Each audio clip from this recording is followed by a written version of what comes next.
Sabe, o mundo à nossa volta está o tempo todo pulsando com informações, com sinais elétricos que a gente simplesmente não consegue ver. Mas e se eu te dissesse que existe uma ferramenta que nos permite enxergar esse universo oculto? Pois é, chegou a hora de descobrir como ela funciona. Essa é uma pergunta que parece simples, mas não é. A gente pensa em eletricidade como algo que só liga as coisas, mas ela é muito mais que isso. É um sinal dinâmico, que tem forma, tem ritmo, que conta uma história. A grande questão é como a gente pode ver algo que é invisível e se move numa velocidade absurda. A resposta está bem aqui nessa máquina, o osciloscópio. Ele é literalmente a nossa janela para esse mundo invisível dos elétrons. Ele não só mostra que a eletricidade está ali, mas mostra como ela se comporta, transformando algo totalmente invisível num gráfico claro que a gente consegue entender. Então, nosso caminho aqui vai ser bem direto. A gente começa entendendo por que essa ferramenta é tão necessária. Depois, vamos desmontar ela em 3 partes principais, para não ter erro. Em seguida, vamos para a prática, capturando um sinal e aprendendo a controlar ele. E, claro, terminamos falando de segurança e do que mais dá para fazer. Pensa só, a música tocando no celular, o sinal de Wi-Fi que conecta a gente com o mundo, até o comando do controle remoto da TV, tudo isso, no fundo, é um sinal elétrico. São como mensagens invisíveis, viajando pelo ar o tempo todo, que nossos olhos simplesmente não foram feitos para perceber. Agora, vamos ser sinceros. Quando a gente olha para um painel desses, cheio de botão e mostrador, pode parecer um bicho de 7 cabeças, né? Mas a verdade é que quase tudo aqui gira em torno de 3 ideias bem simples. Vamos quebrar isso para ficar fácil. Então, o ponto central é esse aqui. No fundo, o que o osciloscópio faz é uma coisa só: desenhar um gráfico. Simples assim. No eixo vertical, o eixo Y, a gente tem a tensão, que é tipo a força do sinal. E no eixo horizontal, o eixo X, a gente tem o tempo. É isso, uma imagem de como a tensão muda ao longo do tempo. O primeiro desses 3 controles é o sistema vertical. Pensa nele como se fosse o controle de zoom vertical. Os botões dessa área, principalmente o volts por divisão, deixam a gente esticar ou encolher a onda na tela. A ideia é ajustar a altura do gráfico para a gente conseguir enxergar tudo com clareza. Em seguida, vem o sistema horizontal. Se o vertical era o zoom na altura, esse aqui é o nosso zoom no tempo. O botão principal aqui, os segundos por divisão, permite que a gente se aproxime para ver detalhes super rápidos ou se afaste para ter uma visão geral do sinal por mais tempo. Basicamente, a gente controla a largura do gráfico. E para fechar, a parte que é pura mágica, o sistema de trigger, ou disparo. Se os controles vertical e horizontal são as lentes da nossa câmera, o trigger é o estabilizador de imagem. Sem ele, a onda passaria voando na tela e a gente só veria um borrão.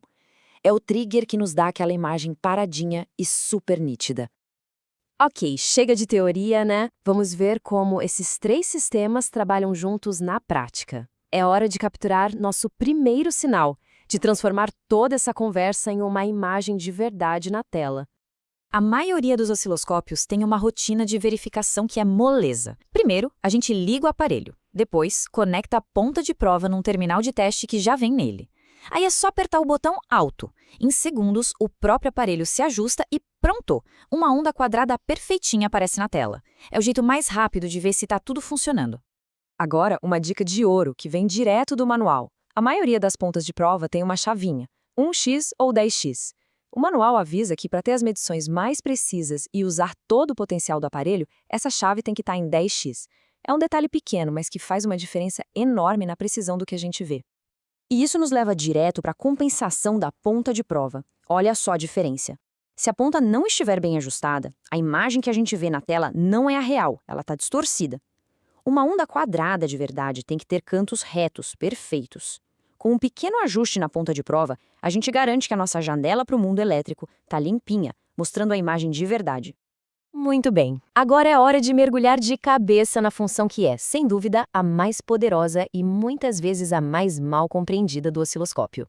Pode acreditar, quem domina o trigger, domina o osciloscópio. A melhor forma de pensar no trigger é como o disparador de uma câmera de altíssima velocidade. Ele diz para o osciloscópio: comece a desenhar o gráfico agora. Ao definir um ponto exato, a gente garante que cada foto da onda comece sempre no mesmo lugar do ciclo. O resultado é aquela imagem estável e repetível que a gente precisa.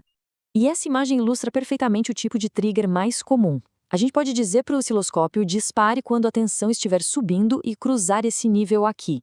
Isso é uma borda de subida. Ou o contrário, na borda de descida. É esse controle preciso que nos dá o poder de isolar o momento exato do sinal que a gente quer analisar. E para aqueles sinais bem mais complicados, mais, digamos, rebeldes, existe uma ferramenta avançada chamada hold-off. De forma simples, ela diz para o osciloscópio, depois de disparar, espere um pouquinho antes de procurar o próximo disparo. Isso evita que ele se confunda em ondas muito complexas e ajuda a estabilizar até os sinais mais teimosos. Beleza! Agora que a gente já sabe como ver e estabilizar os sinais, precisamos falar sobre como fazer isso com segurança. E depois, vamos dar uma espiadinha no poder de diagnóstico incrível que essa ferramenta nos dá. Olha, isso aqui não é só uma lista de sugestões, ok? São as regras de ouro para navegar no mundo da eletricidade sem correr riscos. Aterrar o instrumento é o passo número 1. Manter tudo seco, nem pensar em tocar em fios expostos. Seguir isso à risca garante que a nossa exploração vai ser sempre segura e produtiva. E para fechar com chave de ouro, um gostinho do que mais é possível. Um osciloscópio moderno pode fazer uma análise chamada FFT. Um nome complicado para uma ideia muito legal. Repara só, essa tela não mostra mais tensão por tempo. Ela mostra força por frequência.